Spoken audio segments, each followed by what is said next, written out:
Thank you, Mr. Chairman. Dr. Litterman, how long have you been studying climate change and possible solutions? Studying, well, you know, I was the head of risk management at Goldman Sachs. I didn't worry too much about climate change at that time. If you would, Doc. How many years? Let's say 15. All right, how about you, Dr. Holtz-Eakin? About 25. Okay. Dr. Litterman, how much will it cost to make the United States of America carbon neutral by 2050? I don't know, sir. So you're advocating we do these things, but you don't know the ultimate cost? Yes, absolutely. I certainly don't know the ultimate cost, and it's very uncertain. It depends on innovations. It depends on. I understand. I'm just trying to lay a foundation here to understand your expert testimony. Ladies and gentlemen, welcome back to America First, the channel where we put truth, freedom, and common sense above globalist delusion. If you love this country and you're tired of the woke agenda destroying it, smash that like button, subscribe, and hit the bell icon so you never miss our breakdowns of what's really happening in Washington, D.C. Today, we're diving into one of the most eye-opening exchanges I've seen in a long time. Senator John Kennedy absolutely dismantles the climate hysteria being peddled by so-called experts during a budget hearing. If you've ever wondered why our country is being asked to spend $50 trillion for undefined results, this video is going to give you some serious clarity and probably a few laughs, courtesy of Kennedy's razor-sharp wit. Dr. Holtz-Eakin, do you know how much it will cost to make the United States of America carbon neutral by 2050? Depends how you do it. If we do it all in the federal budget with directed things, it'll be Public super and private expensive. dollars. Sorry? Public and private dollars. It's ultimately private dollars anyway. Yeah, I agree. So how much? You're going to look at $50 trillion. $50 trillion. Yeah. Okay, thank you.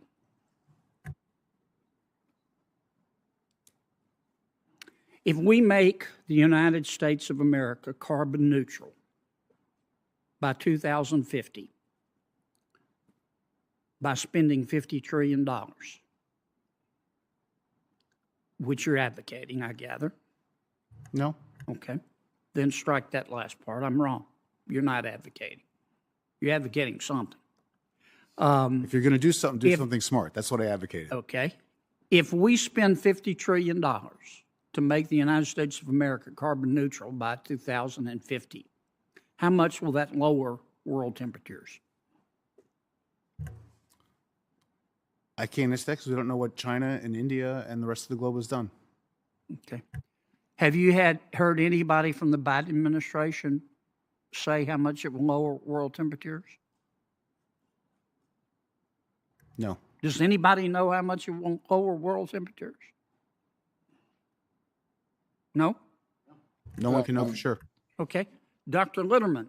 Yes. If we spend $50 trillion, or however much it takes, to make the United States carbon neutral by 2050, how much will it lower world temperatures? Senator, that depends on the rest of the world.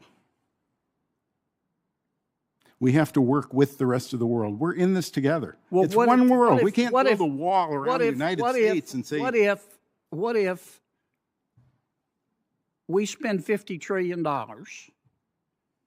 Europe cooperates, most Western democracies cooperate, but India and China don't? How much will our $50 trillion lower world temperature? We're in this together, Senator. We have to get the world to work together. How much? I get that. Okay. How much will it lower world temperatures?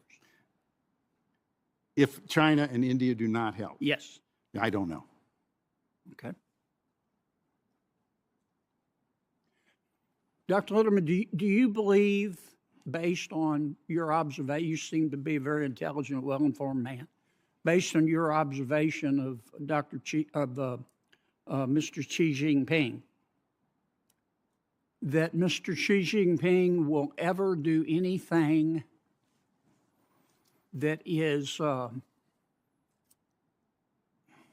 inconsistent with China's best interests in the name of global climate change? I understand that China has a federal carbon tax. Okay. Yeah, but faced with a policy, okay, where China does something that's not in its best interest, but it does it because it's in the global best interest. Do you think President Xi would do that? I think that President Xi understands that we have to work together to address this global problem. Yes, I do.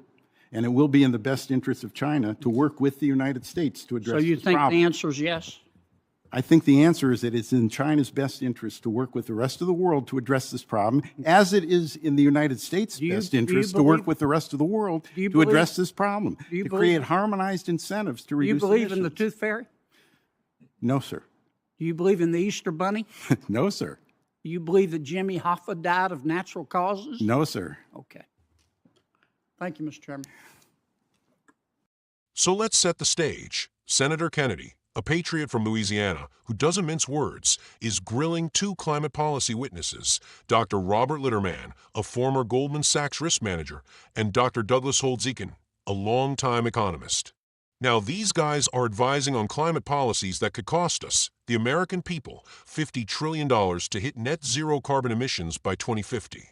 But here's the kicker. Neither of them can say what we're getting for it. That's right. Zero specifics on how much global temperature would drop.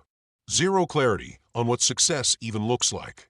Kennedy starts off asking how long they've studied climate change. One says 15 years, the other 25.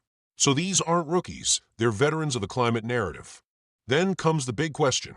How much will it cost to make America carbon neutral by 2050? Litterman says he doesn't know. Holtz-Eakin says 50 trillion. And that's just for America, not the world. So Kennedy, with his classic Southern logic, presses further. Okay, if we spend $50 trillion, how much will it lower world temperatures? Guess what? Crickets. They can't answer. Why? Because it depends on what China and India do. Two of the world's biggest polluters, countries that have no intention of putting their economies in a straitjacket to make Greta Thunberg happy. This is where Kennedy pulls back the curtain.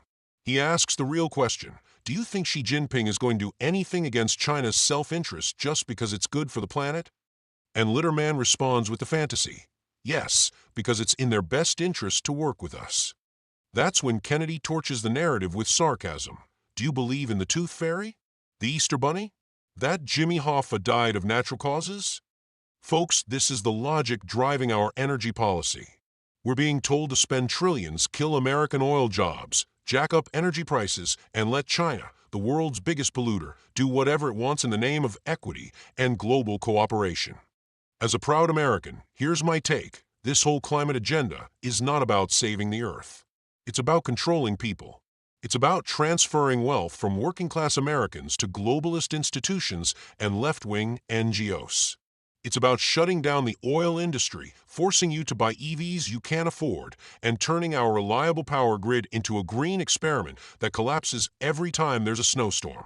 We already lead the world in clean energy innovation, natural gas, nuclear, carbon capture. But that's not good enough for the climate priests. They want a total transformation of our economy, our sovereignty, and our way of life, without a shred of accountability or measurable results. And let's be clear, $50 trillion could rebuild every road and bridge in America.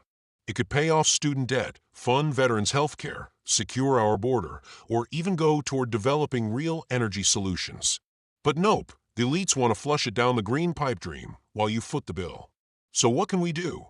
Demand transparency. Push back on insane climate legislation. Elect leaders who won't sell us out to the UN and Davos. And most importantly, keep the pressure on. If you found this video eye-opening, if you agree that America should never be sacrificed on the altar of climate extremism, hit that like button. Subscribe to America First and join the growing movement of patriots who are standing up for reason, for freedom, and for the future of this great nation. This is your country. Don't let them bankrupt it with bad science and globalist lies.